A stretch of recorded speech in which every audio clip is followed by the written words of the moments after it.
kelompok 3 tingkat 1.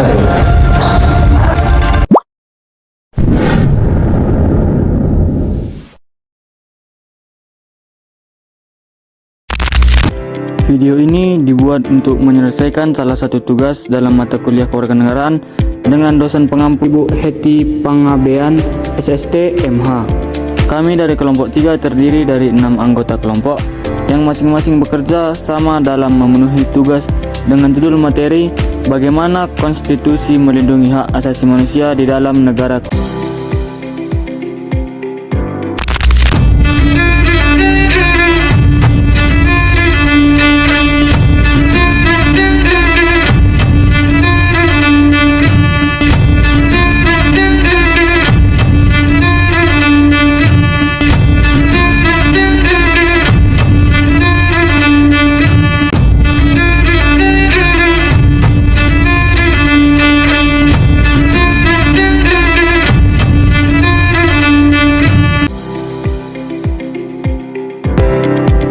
Dasar konstitusional. Negara hukum Indonesia berdasarkan pada Pancasila dan Undang-Undang Dasar 1945 sebagai satu kesatuan utuh. Sila kedua, pengurusan yang adil dan beradab. Dan alinea pertama pembukaan Undang-Undang Dasar 1945 menegaskan penghormatan HAM. Bahkan sebelum Deklarasi Universal HAM 1948, Undang-Undang Dasar 1945 sudah mengandung perspektif HAM yang progresif. Karakteristik negara hukum Pancasila dari Arif Hidayat mengakui hak individu tetapi mengutamakan kepentingan bersama atau nasional, menjaga keseimbangan antara kepentingan individu dan kepentingan masyarakat. Berbeda dengan konsep hukum barat atau individualisme maupun sosialisme, komunisme atau komunal.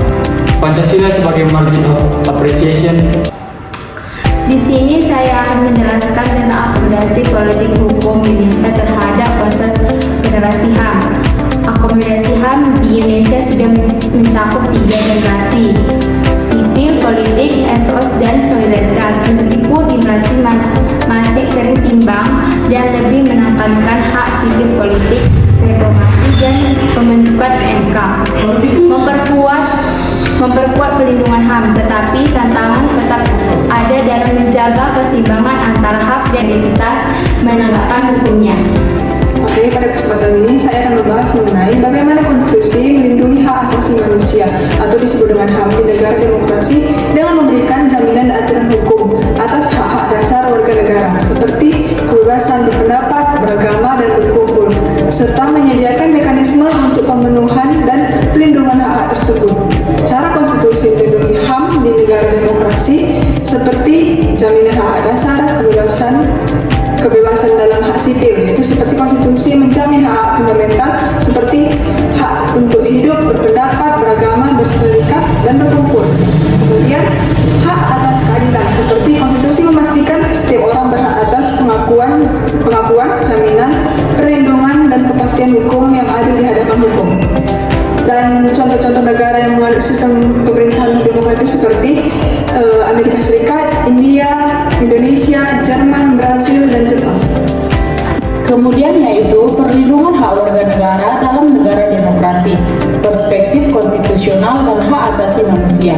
Dalam sistem demokrasi Indonesia, perlindungan hak warga negara merupakan pilar utama yang dijamin oleh Undang-Undang Dasar 1945, seperti hak hidup pasal 28A, kebebasan berpendapat pasal 28E, dan hak atas keadilan pasal 28D. Meski secara konstitusional hak-hak ini diakui implementasinya sering terhambat oleh politisasi hukum, kesenjangan sosial, dan kelemahan institusi.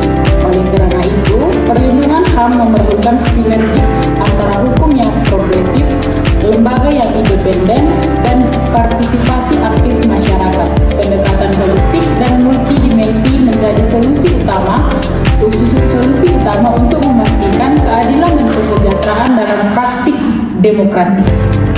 Konstitusionalitas tanggung jawab negara dalam melindungi pembela hak asasi manusia. Negara hukum Pancasila dan hak asasi manusia. Negara hukum Pancasila merupakan konsep negara hukum yang ditetapkan di Indonesia berdasarkan nilai-nilai yang terkandung dalam Pancasila sebagai dasar negara. eksistensi pembela HAM atau HRD. Negara sering merasa gagal melaksanakan kewajiban HAM seperti muncullah pembela HAM.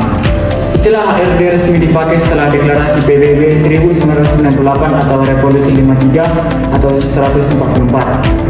Pembela HAM, individu atau kelompok dari berbagai profesi yang berjuang memajukan dan melindungi HAM. Perannya mendorong negara memenuhi kewajiban internasional dan melaksanakan kerangka HAM. Dan tantangannya, di Indonesia belum ada aturan khusus yang melindungi HRD sehingga rawan intimidasi dan kriminalisasi. Saya akan menjelaskan tentang perlindungan HAM di Indonesia bagi korban kekerasan seksual dan penyiasatan kuat dalam Undang-Undang Dasar 1945 Pasal 28A sampai 28J yang menjamin hak atas keselamatan, perlindungan pribadi, kebebasan dari diskriminasi, dan penghormatan martabat manusia.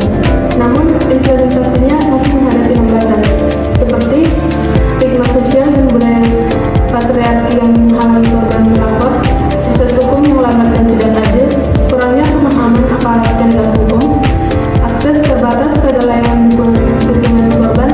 Peran lembaga sangat penting, yaitu antara lain KPPPA dalam kebijakan perlindungan perempuan dan anak, Polri dalam penegakan hukum, Komnas HAM dan Komnas Perempuan dalam pemantauan pelanggaran HAM dan pemberian dukungan korban. Kesimpulan A memiliki para pihak dalam menolong pengamatan perempuan dan pemajuan AMDI. Negara kan belum sepenuhnya mampu menjalankan kewajiban meskipun telah ada dengan dilakukan secara di bidang selapan.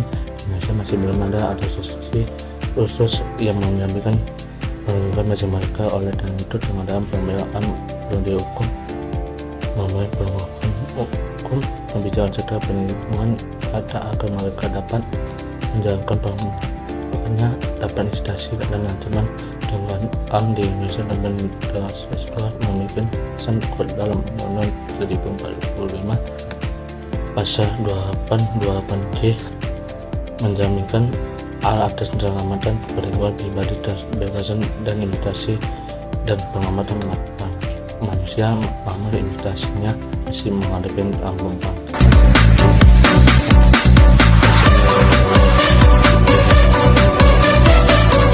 proses dan mengambilkan dan tidak aktif dan ruang apalkan penegak hukum akses terbatas para hukum kewajiban perlindungan perempuan dan anak.